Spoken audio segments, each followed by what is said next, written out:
Regret. We feel it when we do something we consider to be a mistake, an incorrect choice. We feel it when we say yes to the wrong person. We feel it when we say no to the right one. We feel it when we wake up, our body aching from yesterday's misfortunes. We feel it when our head hits the pillow at night, our mind debriefing and recounting everything with a twinge of tragedy. Regret is my greatest fear, my strongest motivator, my most devastating detractor. The thing that keeps these videos coming out, the thing that keeps me going, the thing that causes me the most pain, stress, and anxiety is regret. The fear that one day I'll be on my deathbed, an old withered hair, disappointed by what I both have and haven't done with the precious moments of life afforded to me. And why shouldn't I fear this? After all, life is short, and the potential for mistakes is immense. Oftentimes, it's difficult for people to open up, to be themselves wholeheartedly and individually. Sometimes that wholehearted nature is a mess. A messy, disgusting pile of destroyed furniture, tarnished bed sheets, and smelly clothing. Humans are complex beings filled with emotions, and with that emotion comes extra baggage. Sometimes it's difficult to parse through it all. Looking introspectively at your emotions can cause an unravel of even more emotions. To realize that each person is far too complex to summarize in a few sentences, filled with too many emotions, motivations, plenty of us plagued with the many voices in our head, our counsel. Life, just as well as those living, cannot be summarized so simply. Life is far too long, with many ups and downs, pains and joys, but just as well, life is too short. We don't have enough time to attempt everything we'd like to, and we don't have the energy to commit to it all. Some commit themselves to lifelong jobs that consume their every hour, while others sit around and type, read, and edit together a really pretentious script to introduce a video game. Like, come on man, it's just a video game. Disco Elysium has got to be one of the most interesting games I've ever played, and I've played at least a couple of games. As always, the games that stand out the most to me are the ones that leave me with a deep emotional impact, and Disco did that and then some. I am not exaggerating, nor am I joking when I say this game made me openly weep multiple times while also putting me into an emotional state where I had to, more than once, remove my headphones and walk away from the game just to take a breather. I'm the hairiest hair, and to say this game did a number on me might be an understatement. This is a video game that dragged me along on a journey of discovering despair, and despite itself, left me feeling equal parts depressed as well as optimistic. Grab a glass and have a drink with me as I drown you in today's discussion. This is Disco Elysium. Disco Elysium is a computer role-playing game where you play as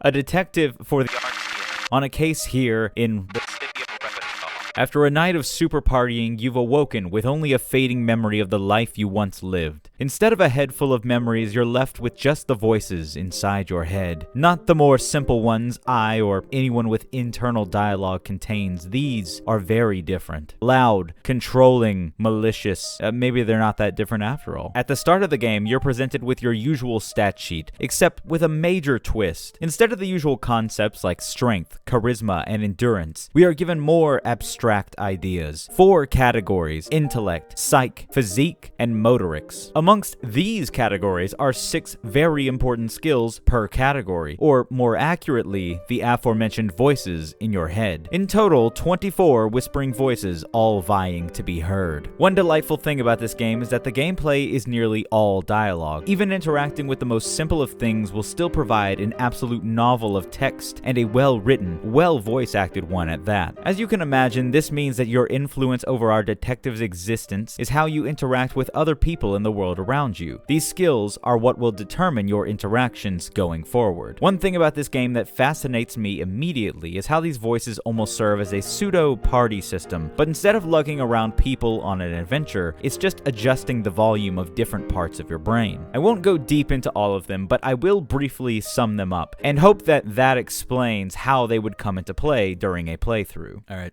Take a big drink, here we go. There's logic, the voice that characters like Spock are likely governed by, with the ability to rationally connect information, opening new dialogue when high enough to catch discrepancies. There's conceptualization, which is essentially the ability to create and understand art. There's suggestion, which is most useful for knowing how to best convince others to your line of thinking.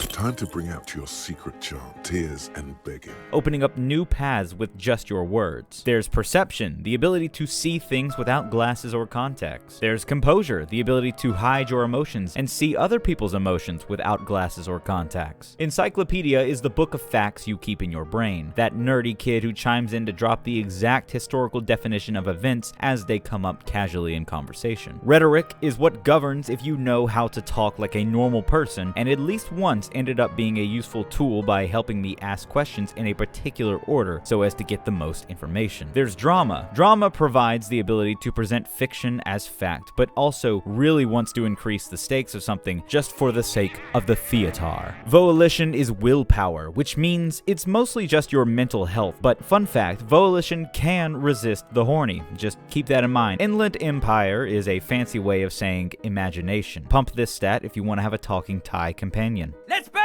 There's empathy. I feel like I shouldn't have to explain this one, but just in case, it's that thing that vlog stars are incapable of. It mainly opens new dialogue when speaking to characters who may not be doing so hot. There's authority. That's the big wolf inside you that demands to be respected, a stat most straight men start pumping into during high school. Esprit de corps is a super unique one. It's the telepathic and emotional link between cops, a very specific representation of that camaraderie and wordless affection you share with your teammates in something like a sport or occupation. Endurance is your physical health. Pain threshold is the stat that makes you more like Mick Foley, able to sustain insane amounts of damage. Physical instrument is that stat everyone in the Scream franchise has, where they can just grab and use stuff to help them out of a bad situation. There's also electrochemistry. He's kind of like that guy at the party that knows a suspicious amount of facts about drugs and can drink way too much without getting drunk. Half-light is basically the flight or fight response, able to tell when things are about to turn sour. Reaction speed is the only thing between you and that baseball hurtling straight for your face. Hand-eye coordination is the only thing aiming that baseball for someone else's face. To be a smooth cat with the hot new moves, you need some savoir-faire. Interfacing is what your dad needs in order to take that selfie and finally change that ringtone by himself. Shivers.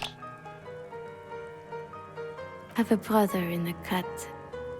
Where the hood at? Is the best skill in the game, a supernatural connection to the city of Revachol itself, providing context and content unavailable to those not willing to take a moment and listen. My personal favorite is visual calculus, the ability to be Sherlock Holmes, to reconstruct and analyze on a level unlike any other. Whew, okay.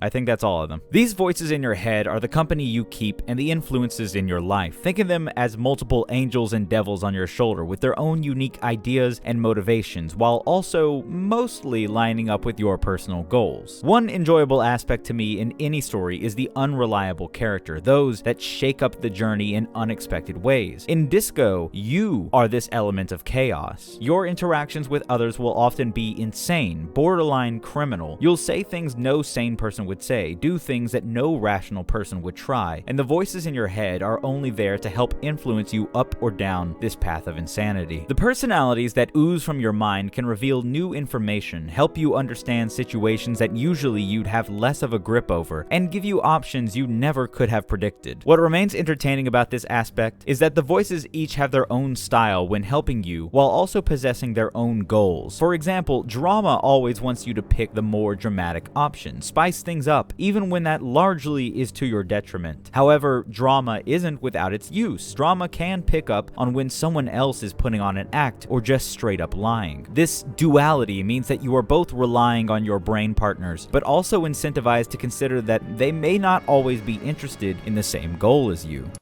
You know, one of my recent obsessions is who does and doesn't have an internal monologue. Those who know me in real life know that this has been on my mind for several months, but I just find it fascinating. Some people have a voice of themselves inside their head when they think or silently read. Others don't. Then my mind was even more blown when I discovered that internal dialogue was a completely separate thing. I had always assumed that everyone could just reproduce any voice and sound in their own mind, and apparently that's not the case? Wild stuff, truly. In other words, some of us truly relate to this game and some do not, and I just find that so fascinating. Like, talk to your friends and family about how they recall conversations or what they hear when they read a script containing multiple people. It's severely fascinating. Anyways, Side tangent over. The text and narration only aspect of this game is the perfect pairing for this system, as it means that there is no information that the player can find or pick up on without it being alerted to you. No LA Noire level of facial analysis needed to pick up on a false truth, just a goblin-voiced bit of intuition in the back of your mind. The dialogue and gameplay systems are so perfectly married together, and certainly would fall much further to the wayside if it wasn't for the outstanding writing. I am deeply fascinated by so many ways a sentence is formed and completely enamored by the way characters are written with such unique sense of self.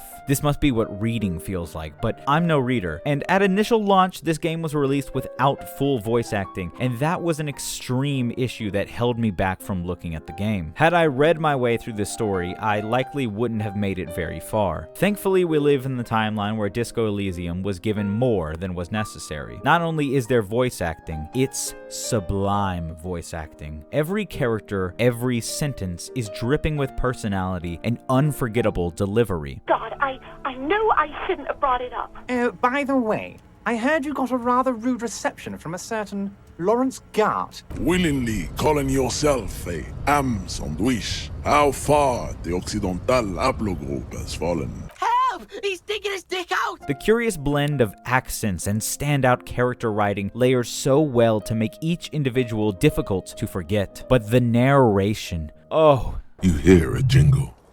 Keys are clinking in the pocket of your flare-cut pants. The shoulders of your disco blazer grow heavy. It's violating your backside. Oh, the narration is truly the peak of all things glorious in this game. I could not imagine Disco without the soothing and ominous tones of its main narrator. And good thing too, as he is what you hear the most throughout the game. Delivering descriptions and explanations with such professionalism, and even doing slight changes to his voice for each personality. It truly is the icing on top of this cake without question. But what about the actual story? Well, buckle up, this one is quite the journey. I am of the opinion that a story, especially one such as this, is dependent on its twists, its turns, and any other moment that makes it about the journey rather than its destination. Disco Elysium is truly a journey that I think deserves respect and careful consideration, and for that reason, I find talking about its story difficult. Which is especially interesting considering that once we get used to the premise of mind goblins telling us what to do, the plot is all that remains. Regardless of what I do or don't tell you here proceeding, just know it's an enjoyable palette of many ups and downs. And it's these ups and downs that truly make it a grand experience, though I'll get into that later. For now, what I can disclose is the nature of the narrative. You're a detective, at least you were. Now,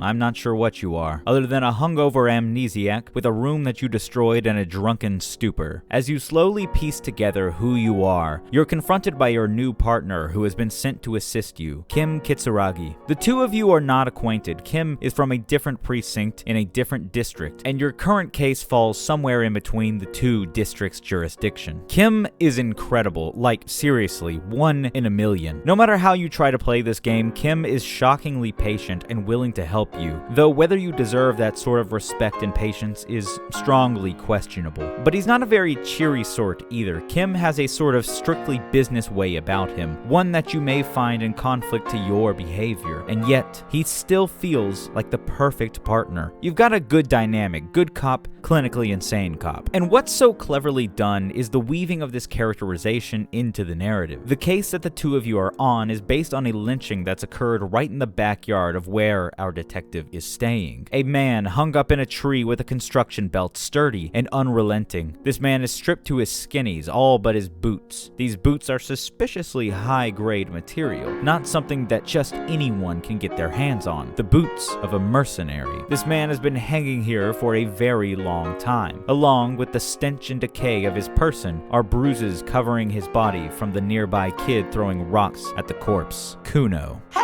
He's digging his dick out! The problem is simple in nature. Find the killer. The solution, far more difficult than you'd think. The narrative has an incredible way of pushing you along on a somewhat normal path of discovery, but it's those delicious voices in your mind that call you in other directions. What Disco does far better than almost any game I've experienced, though, is that no matter the path you take, it will lead you somewhere further in the investigation. Sure, there are side objectives with characters and events completely unrelated to to the case, but many times that which seems irrelevant can hold many discoveries. This keeps the game fresh, fun, and above all, engaging. Many video games present you with options, different ways of dealing with the same problem, but in those games, the right path feels sometimes obvious and required. Disco destroys this notion every chance it gets. Even the most insane of approaches are still valid approaches. This doesn't mean that they're all necessarily the correct option, but many times even failure presents possibilities. This is what gives the game an extremely unique sense of self and separates it from so many contemporaries. Other role-playing games like to look at experiences like Dungeons & Dragons and take lessons from it, yet so often they miss the most important one, the one that makes it a true role-playing experience, the dynamic adaptability of the Dungeon Master. When playing a tabletop role-playing game with a good DM, every role, no matter the outcome, is a story. These stories are the journey.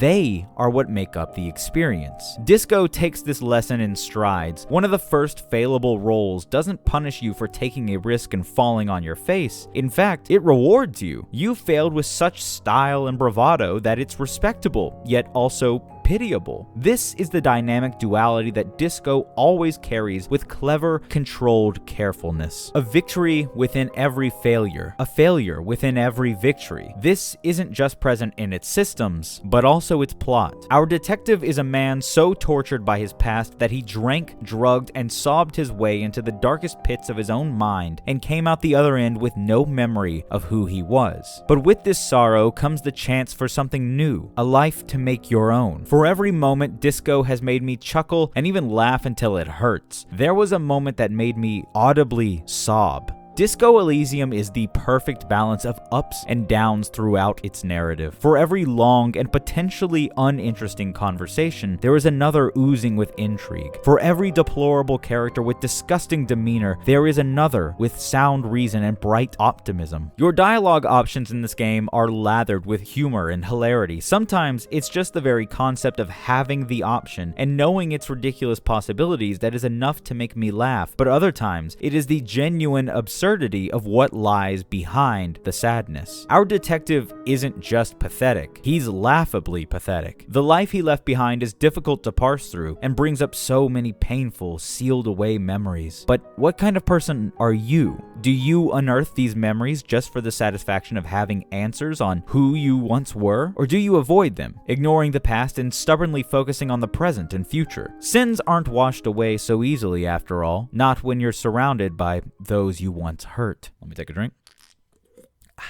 If I were to stand in front of someone with a list of all the things I feel guilt and remorse over, you'd find me in a ball of my own tears, begging for these sins to go away. Though honestly, this list isn't that egregious when looked at comparatively to the potential, as well as others' list of sins. But it doesn't matter. These are my burdens to carry. They are the things that harm me personally and cause me such silent regret. At the time of playing this game, I was dealing with a sort of small personal crisis. I say small, but really, it had seeped into even the smallest aspects of my life, making every moment miserable. This game often helped remind me that not only did I have things to feel remorse for in the present, but also the past. This reminder, though not pleasant, still had a somewhat profound effect on me. In Disco, our detective is haunted by moments we, the player, did not experience. He is reminded of times that we did not live through. He even existed in a world that we may never visit in-game. These facts should have been enough to alienate me from the pain he feels on a constant basis throughout the story, though nonetheless, pain I felt. Through his pain, I was reminded of my own. Though I've never even had a sip of alcohol or a taste of narcotics, I don't need to in order to relate to my scruffy, pale alter self. I know the feeling of wanting to forget, and I know the feeling of not just remembering, but having walking reminders of your failure surrounding you at all times. I don't need to tell you his name. I don't need to tell you his sins. Nor do I need to tell you mine. You likely already know the feeling we share, the feeling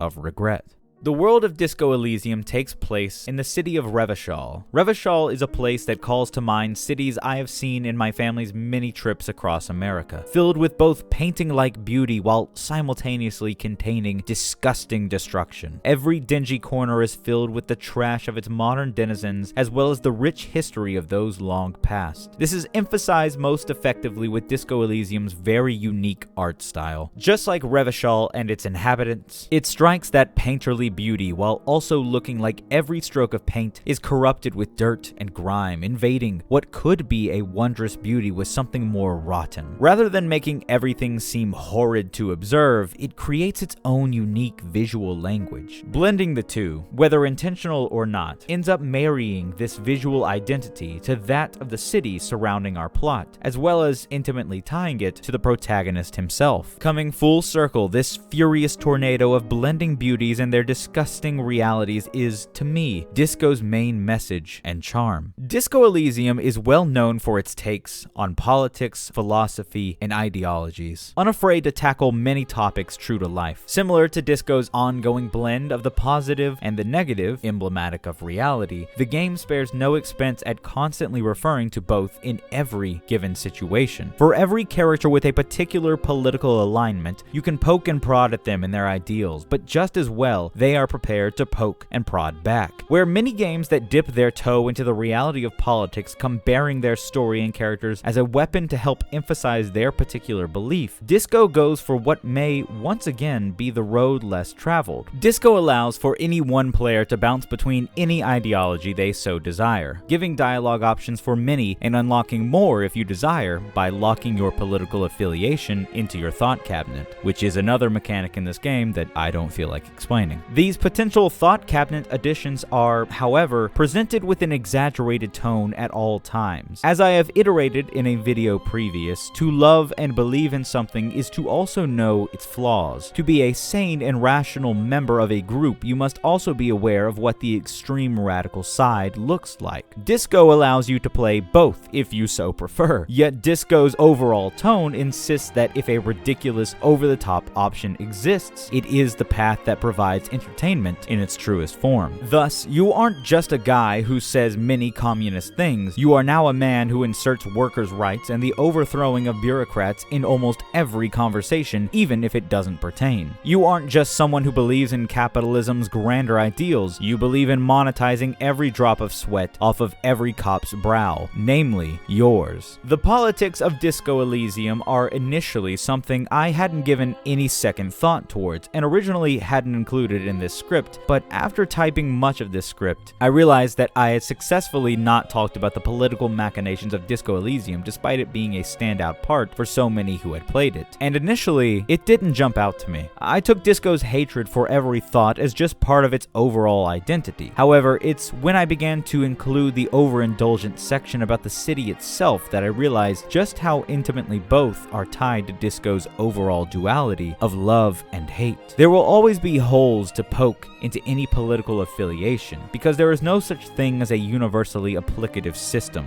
There will always be those with ideologies that differ from yours because none of us are from the same starting point. We don't grow up in the same situations. Disco allows for every character and every person to truly feel like their own individual self because they carry individual positives and negatives, just as you and I carry our victories and our failures. This love-hate dynamic between Disco Elysium and its player character are what make up the moments that strike me hardest in this game. But when analyzing the game from a broader scope, I believe Disco Elysium has an overall philosophy that everything ever deserves this same treatment. Oh wait, one more drink. Okay.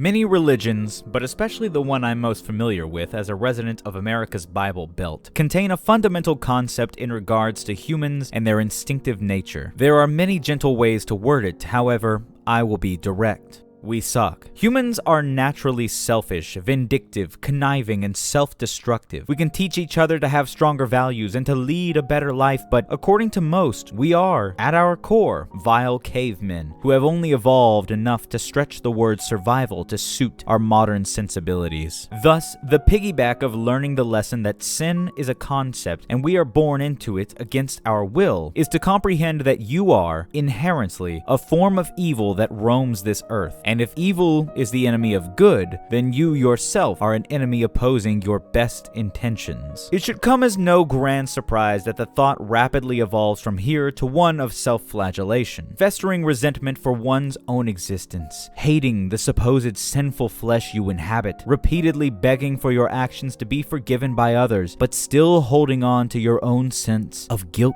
and regret. Self-hatred is such an easy concept to come upon. It's almost hardwired within ourselves to commit to actions and statements that damage our own sense of self and reputation. No matter how you or anyone else looks at it, we just make mistakes. That is human nature. In disco, you have two health bars. One represents your physical. Stub your toe or punch a mailbox and you'll take damage. The other bar, however, a far more intriguing concept. It is your morale, the mental, emotional side of your well-being. It's a far more terrifying concept of health.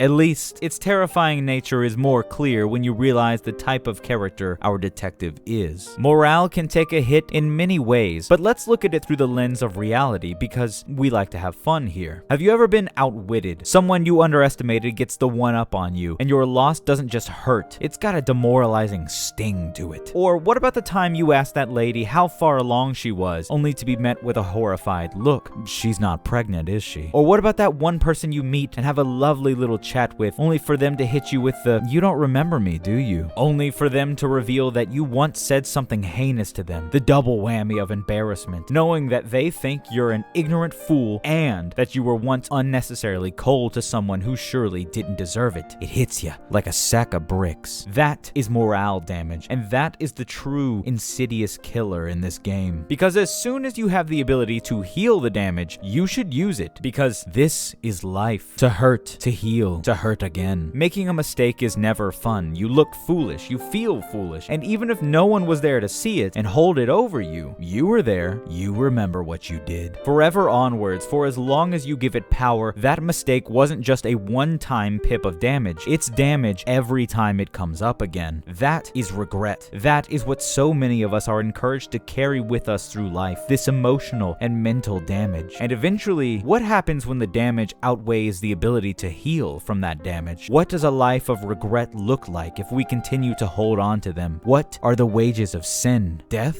Or maybe something worse?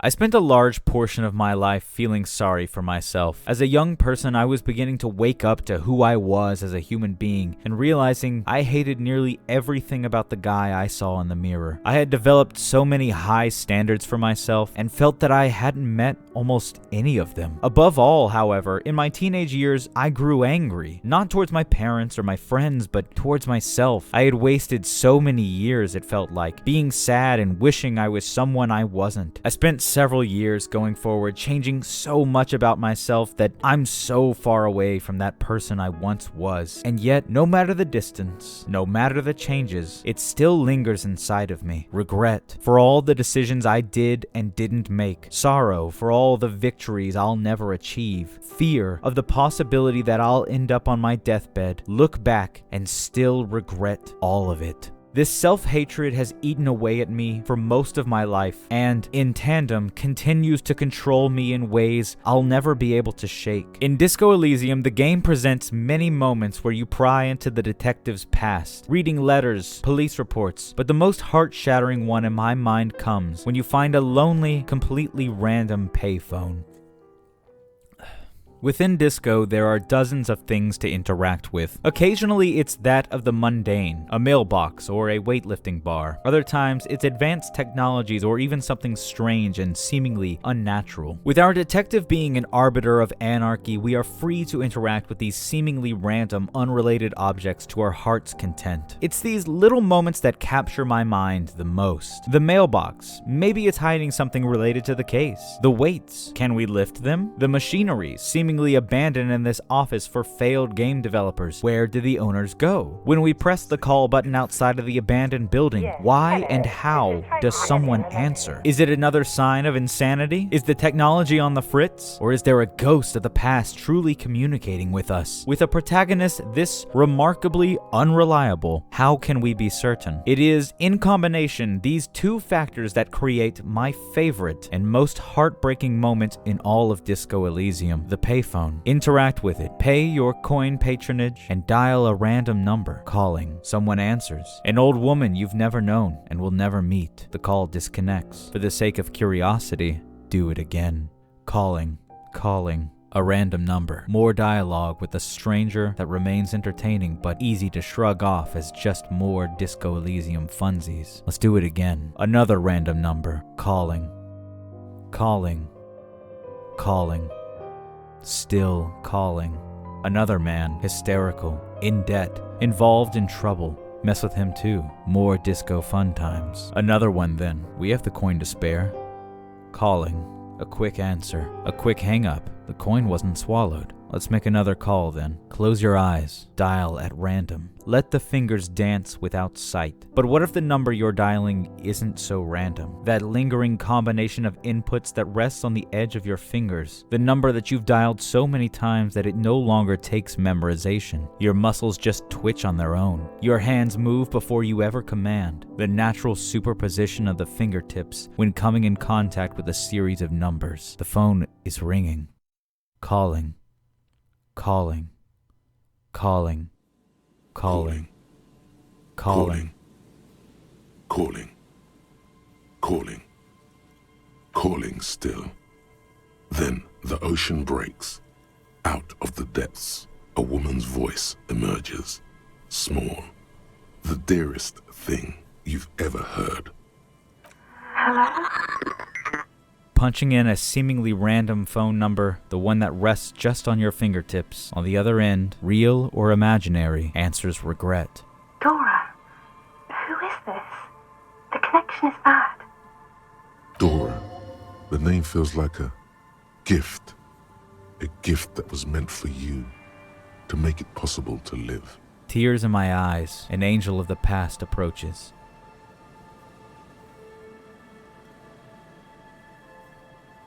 Oh no. Is that you? This is too much. You need to recede. Oh God. And during this conversation between our detective and the living embodiment of his regrets, as he contemplates what he could have done differently, Do you know what time it is?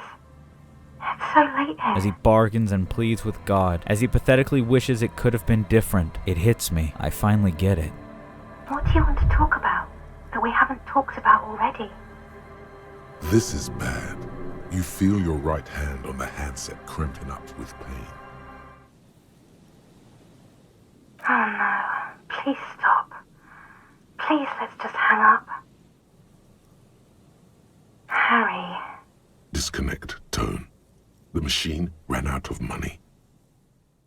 So many times in life, I've been able to emotionally remove myself from my own body, take a step back and assess the situation I find myself in. It's an invaluable skill that allows me to observe a situation from more perspectives than just my own, leading to a rational, reasonable headspace. But when it comes to me, looking at myself objectively, I've never really been able to do that. When I look in the mirror, I judge that guy based on the standards I've set for him and find him lacking. When I say something I know I'll regret, I consider how I should have thought of something better to say or maybe not have spoken at all. When I think on my regrets, it's more like I'm reliving them, not learning from them. I'm experiencing the pain all over again, but to what ends? As the detective faces what is essentially this game's final boss, the manifestation of both salvation and damnation, it finally begins to click with me. The only one holding this metaphorical gun to my head is me. The only one hurting me is myself. The only one who even thinks about all of my mistakes in constant succession is the one who I have to live with 24/7.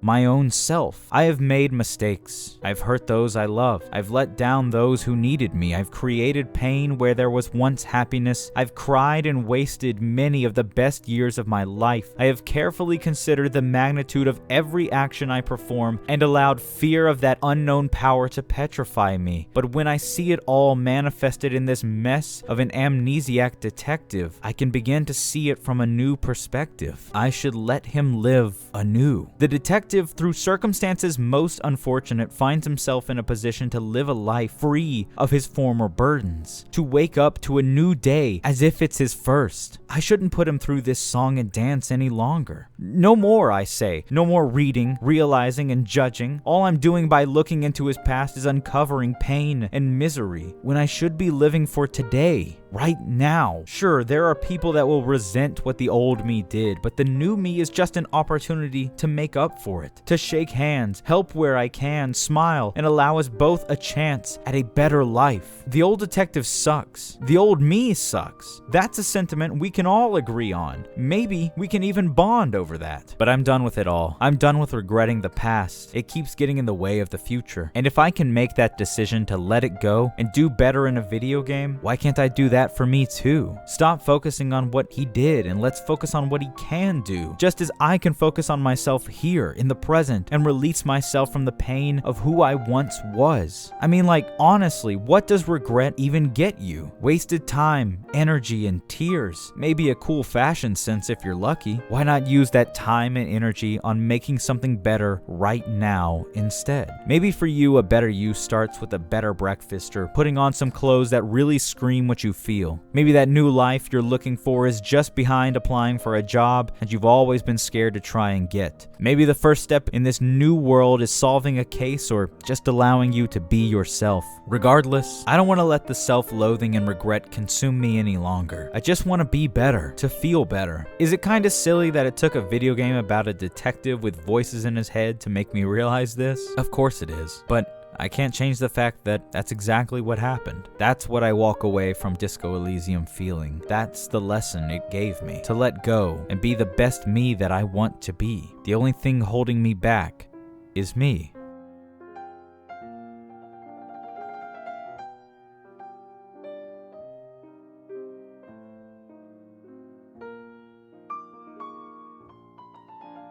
And that's the video. It was quite a headache to make. A lot of things were going wrong all the way through, but I'm glad it's finally over. If you like what you saw, then a good way to help out the channel is to like, subscribe, and check out some of my other videos while you're at it. If you really want to help support, Patreon and now the members program right here on YouTube is available for only $1 a month. You get access to an exclusive show where I just talk about whatever I feel like talking about that month, and unquestionably it's the best way to help support the channel. In case you're curious, the reason why I didn't use any Disco Elysium music in this video is because I was afraid of some copyright issues. And speaking of copyright issues, Disco Elysium in the real world has been seeing a lot of controversy due to a dispute between its developers, its creator, and a lot of in-between situations that are just kind of strange for us outsiders to really comprehend and get a grasp over. So if that's something that would deter you from purchasing the game, then I highly suggest that you give a good look into all of that before going ahead and playing Disco Elysium. If that's not something you're interested in, then have at it. It's an amazing game. Regardless, I need to hurry up and move on to the next project, so I'll go ahead and cut myself off now. Catch you down the road. Be excellent to each other.